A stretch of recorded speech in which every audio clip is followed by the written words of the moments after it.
Assalamualaikum warahmatullahi wabarakatuh. Pertama-tama, perkenalkan, nama saya Rizky Ramadan dari Program Studi Pendidikan Teknik Bangunan Fakultas Teknik Universitas Negeri Jakarta dengan nomor registrasi 15036210048. Nah, pada kesempatan kali ini saya ingin memaparkan materi dari UTS mata kuliah strategi dan media pembelajaran yang diampu oleh Bapak Dr. Rian Arthur, MPD. Nah, pada kesempatan kali ini saya sudah memilih kompetensi dasar. Di sini saya memilih kompetensi dasar yang berjudul melaksanakan pekerjaan konstruksi beton pada bangunan sederhana. Nah, dalam kompetensi dasar ini dapat diartikan bahwa nantinya peserta didik dapat mengetahui dan mengerti bagaimana pelaksanaan pekerjaan konstruksi beton pada bangunan sederhana. Nah, untuk itu diperlukan suatu media untuk memudahkan peserta didik agar dapat mengerti dari suatu materi. Nah, apa sih media itu? Nah, media itu sendiri adalah alat untuk membantu memudahkan pengajar dan peserta didik memahami suatu materi. Bagi peserta didik dapat memahami materi, untuk pengajar dapat menyalurkan materi dengan lebih mudah. Lanjut. Nah, sekarang di sini kita ada ciri-ciri media. Nah, ciri-ciri media yang pertama itu ada manipulatif. Nah, manipulatif ini artinya dalam pembuatan media itu memakan waktu tidak sedikit, tetapi dalam menjelaskannya bisa lebih singkat. Jadi, contohnya misalkan nih kita membuat video pembelajaran tentang beton. Nah, dengan durasi 5 menit. Nah, pada dasarnya kita membuat video pembelajaran tersebut lebih dari 5 menit karena adanya editing dan tag video dan lain-lain. Nah, lalu lanjut. Sekarang yang kedua itu ada ciri fiksatif. Nah, ciri fiksatif ini mengabarkan suatu kemampuan dari media itu sendiri yang dapat menyimpan, melestarikan, dan merekonstruksi suatu peristiwa ataupun objek. Contohnya nih, dahulu kala ada video tentang proklamasi. Video tersebut dibuat mungkin sebelum kita lahir. Cuma sampai sekarang kita tetap bisa melihat video tersebut karena adanya ciri fiksatif ini. Nah, lanjut. Lalu yang ketiga itu ada ciri distributif. Nah, ciri distributif ini artinya memungkinkan suatu objek dapat ditransformasikan dari ruang dan dengan itu dapat pula disajikan di depan peserta didik dari media tersebut. Contoh dari ciri distributif ini adalah media PowerPoint dengan proyektor yang ada di depan kelas. Jadi, kita dapat mempresentasikan materi yang sudah kita buat menggunakan proyektor. Lalu lanjut ke fungsi media. Di sini fungsi media itu ada 4. Fungsi media yang pertama itu untuk memperjelas penyajian pesan dan informasi. Jadi, dengan adanya media pembelajaran, kita bisa dengan jelas mengakses suatu materi. Jika belum paham, kita bisa mengulang materi tersebut berkali-kali sampai paham. Nah, yang kedua, meningkatkan motivasi belajar.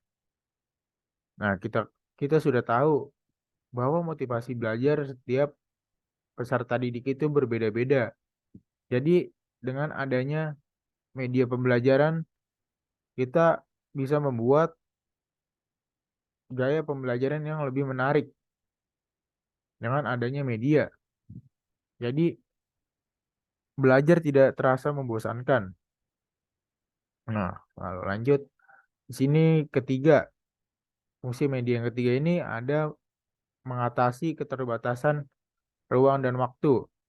Jadi, kita bisa mengakses materi dimanapun, kapanpun. Misalkan, kita pada hari ini berhalangan hadir masuk kelas.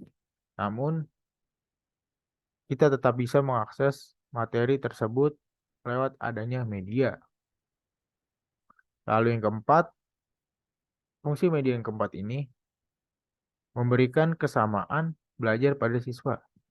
Jadi, semua siswa sama-sama memiliki kesempatan untuk belajar, walaupun pada dasarnya dia berhalangan hadir. Lanjut. Nah, dari pemaparan yang sudah saya jelaskan tadi, dapat kita simpulkan model pembelajaran yang cocok pada KD yang sudah saya pilih tadi adalah Project Based Learning. Nah, di sini Project Based Learning ini adalah metode yang menyenangkan, yaitu peserta didik dapat turun langsung ke lapangan dan dirasa cukup menyenangkan, tidak seperti metode drama. Nah, proyek based learning ini adalah proyek pembelajaran yang inovatif, model yang inovatif. Nah, di mana dapat menekankan belajar kontekstual melalui kegiatan yang kompleks. Nah, model ini juga berpusat pada peserta didik. Dan guru itu hanya sebagai fasilitator.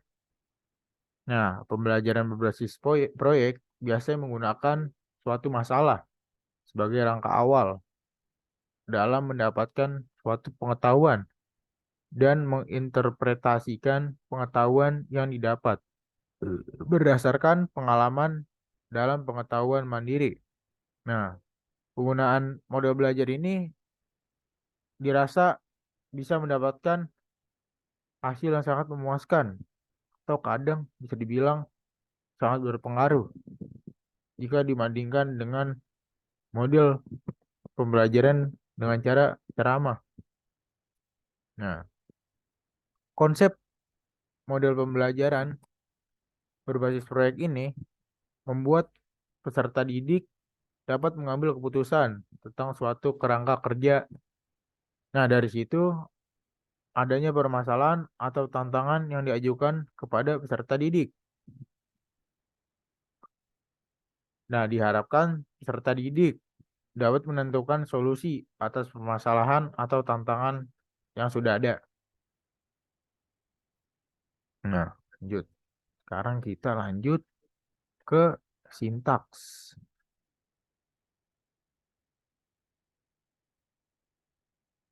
Sintaks.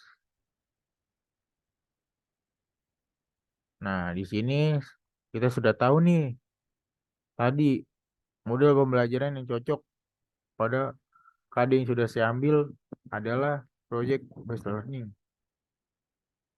Nah, ini kita akan menentukan sintaks pembelajaran dari KD yang sudah saya tentukan tadi.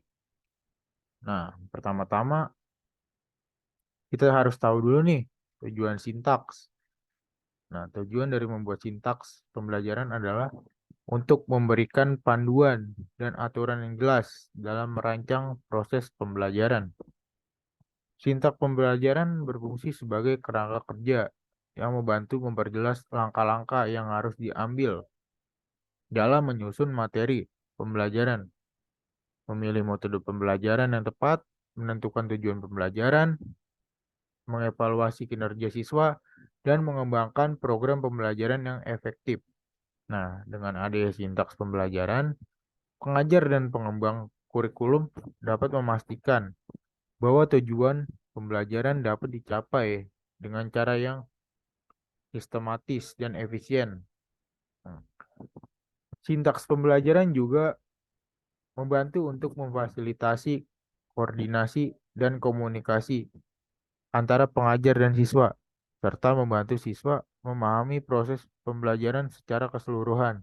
Nah, jadi sintaks ini membantu para pengajar atau menjadi acuan pengajar agar pembelajaran berjalan dengan sesuai. Nah, di sini saya sudah membuat sintaks dari model pembelajaran project based learning.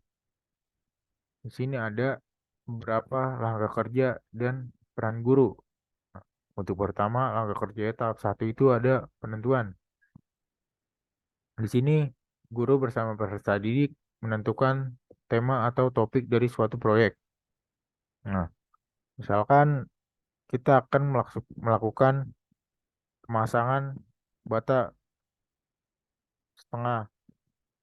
Nah, jadi tema kita itu pemasangan setengah bata. Nah, lalu yang kedua itu ada tahap perencanaan, tahap penyelesaian. Maksudnya yang tahap kedua itu perencanaan tahapan penyelesaian. Nah, di sini guru memfasilitasi peserta didik untuk merancang kegiatan penyelesaian beserta pengelolaannya. Jadi, guru hanya membantu peserta didik untuk merancang kegiatan. Sisanya diserahkan kepada peserta didik. Karena peserta didik dituntut untuk mandiri di sini. Lalu yang ketiga ada tahap penyusunan jadwal pelaksanaan. Nah, pada tahap ini peran guru untuk mendampingi peserta didik dalam melakukan penjadwalan semua kegiatan yang telah dirancang. Nah, jika peserta didik sudah merancang hal-hal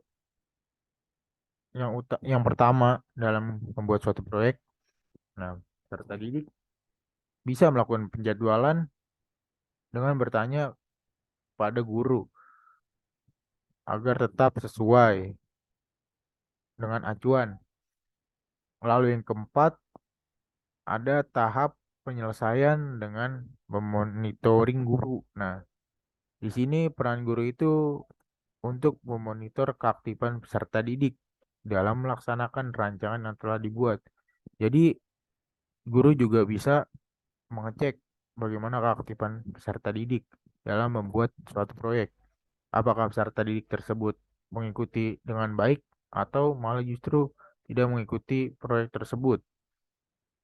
Nah, lalu di sini tahap 6 ada evaluasi proses dan hasil. Nah, peran guru itu di sini untuk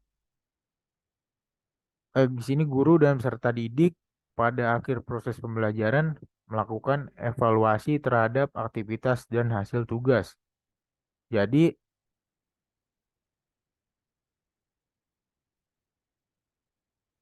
oh maaf, harusnya tahap kelima dulu. Nah, tahap kelima itu ada penyusunan laporan dan presentasi hasil karya. Nah, di sini guru memfasilitasi peserta didik untuk mempublikasikan hasil karya rancangan mereka. Nah, di sini guru mempersiapkan media pembelajaran seperti PowerPoint di sini, presentasi dan memberikan akses proyektor agar peserta didik bisa mempresentasikan hasil karyanya di depan kelas. Nah, baru yang keenam ini ada tahap evaluasi proses dan hasil.